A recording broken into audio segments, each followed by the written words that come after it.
The house was too quiet. That was the first thing I noticed when I walked in that evening, my arms full of grocery bags.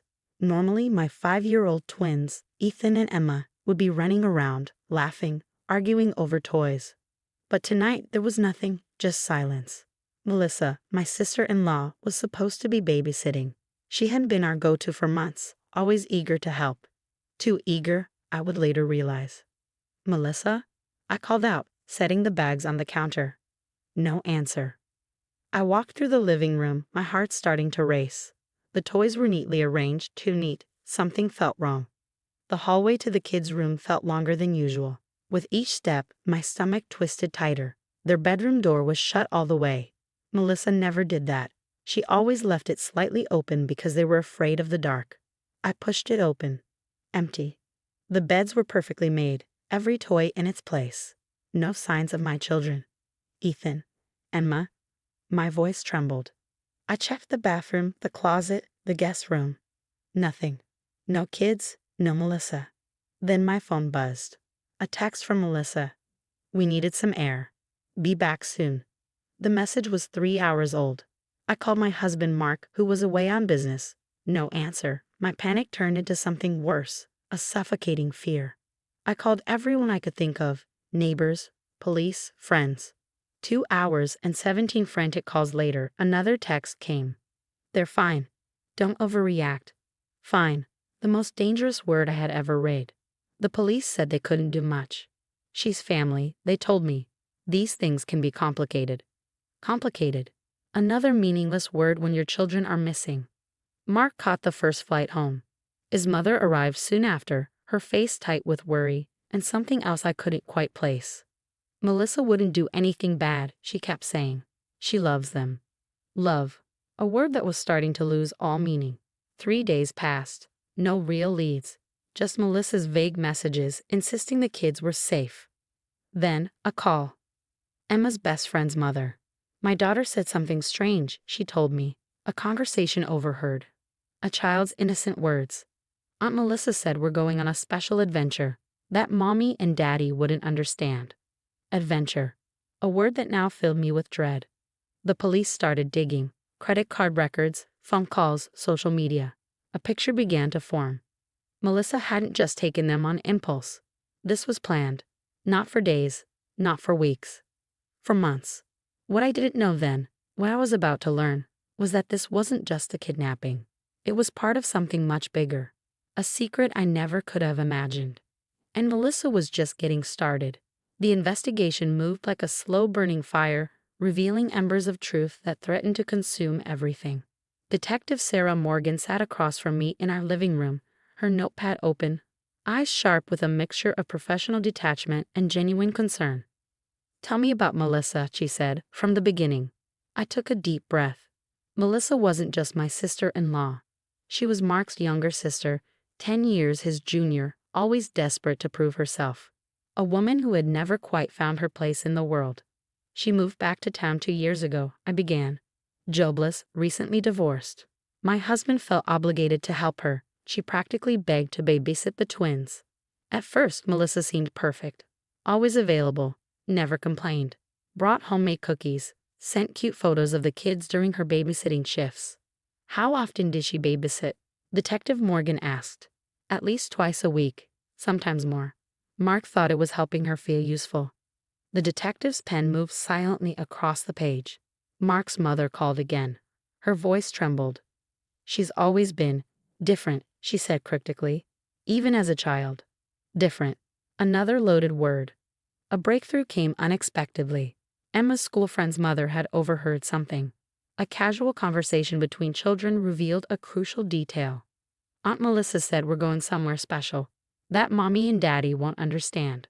The police traced Melissa's recent purchases. A used SUV, camping gear, multiple prepaid cell phones, cash withdrawals. This wasn't a spontaneous act. This was meticulously planned. Credit card records showed something else. Multiple visits to child psychology websites, forums about custody, discussion boards for people feeling misunderstood by family systems. "She's been planning this," Detective Morgan said, spreading documents across our coffee table. "For months, possibly years. Mark sat silently, his face a mask of controlled rage and profound hurt. His sister, his own blood. Another call came from a campground owner in a remote mountain region. A woman with 2 children checked in last week, he said. Paid cash, used a fake name. The description matched Melissa perfectly. But why? What could possibly motivate a sister to take her own niece and nephew? As night fell, the house felt like a tomb. Silent. Waiting. Mark's mother arrived, her usual composure shattered. There's something you need to know, she said, her voice barely a whisper. She revealed a family secret buried for decades, a story of childhood trauma, of a sister who was always different. Melissa had been diagnosed with a complex psychological condition as a teenager, attachment disorder, a profound inability to understand normal family dynamics. She always wanted children, Mark's mother said, but could never have her own. The pieces started forming a terrifying picture. Melissa didn't just take the children. In her mind, she believed she was saving them, rescuing them from a life she deemed inadequate. A psychological evaluation from her past surfaced. Recommendations for long-term therapy, warnings about her potential behavior, warnings everyone had ignored. Detective Morgan outlined the next steps, a multi-state search, national alerts, every resource mobilized. We'll find them, she promised. But her eyes told a different story. The uncertainty, the fear. As midnight approached, my phone buzzed. A text from an unknown number. They're safe. Better than ever. You'll understand soon. The game was about to change, and nothing would ever be the same. The mountain cabin stood isolated, surrounded by dense pine forests that seemed to swallow sound itself. Local authorities had tracked the location, but something felt off from the moment they approached. Detective Morgan briefed us before the planned operation. We need to be careful, she warned. Melissa's psychological profile suggests she might become volatile if cornered. Mark gripped my hand so tightly I could feel his pulse racing. 2 weeks had passed since Ethan and Emma disappeared. 2 weeks of hell, of uncertainty, of every parent's worst nightmare. The plan was precise. Local law enforcement would approach from multiple directions. A tactical team stood ready. The goal: rescue the children safely. As dawn broke, the operation began. Aerial surveillance showed movement inside the cabin, 2 small figures, an adult. The thermal imaging was clear enough to confirm the children were alive. We're going in, the lead officer radioed. What happened next would become a story whispered in local law enforcement circles for years to come. The cabin wasn't just a hiding place. It was a carefully constructed world. When they breached the door, they found something unexpected.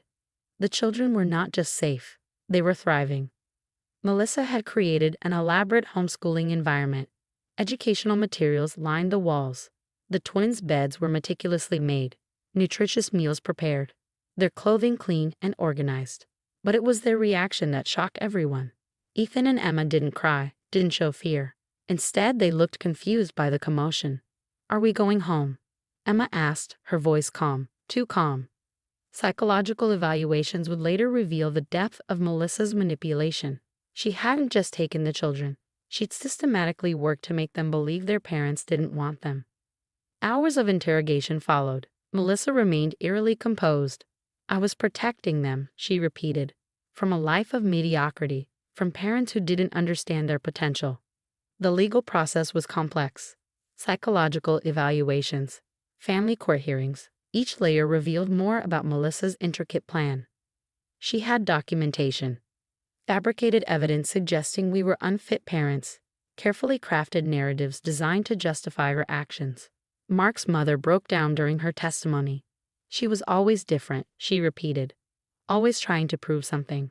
The children underwent extensive psychological evaluations.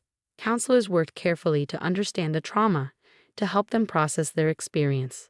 Slowly, carefully, Ethan and Emma began to reconnect, to understand. The first night home was surreal. They were physically present, but emotionally distant. Years of careful manipulation couldn't be undone overnight. We're going to get through this, Mark whispered to me, holding me as I cried. Months of therapy followed. Family counseling, individual sessions, a delicate process of rebuilding trust. Melissa was charged with kidnapping, but the legal system recognized the complexity of her psychological condition. She would receive treatment, not just punishment. A year later, things began to stabilize. Ethan started Little League. Emma joined a dance class. Small victories that felt like miracles. The day of Melissa's sentencing arrived. Mark chose to speak. "She's my sister," he said, his voice breaking.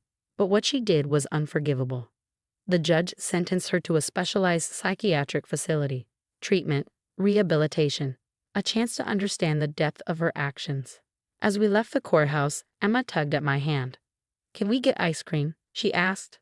Such a simple question, such a normal moment. And in that moment, I realized we had survived. Not just survived, we had won. The nightmare was over. But the healing was just beginning. The moral of the story is that love, even when well-intended, can be dangerous when twisted by delusion and unresolved trauma. It highlights the importance of recognizing mental health struggles, addressing them before they escalate, and understanding that even family members can cause harm when their actions stem from a distorted sense of righteousness. It also speaks to the resilience of family, the power of truth, and the long but possible journey of healing. While the scars of manipulation and loss don't fade overnight, love, patience, and support can rebuild what was broken.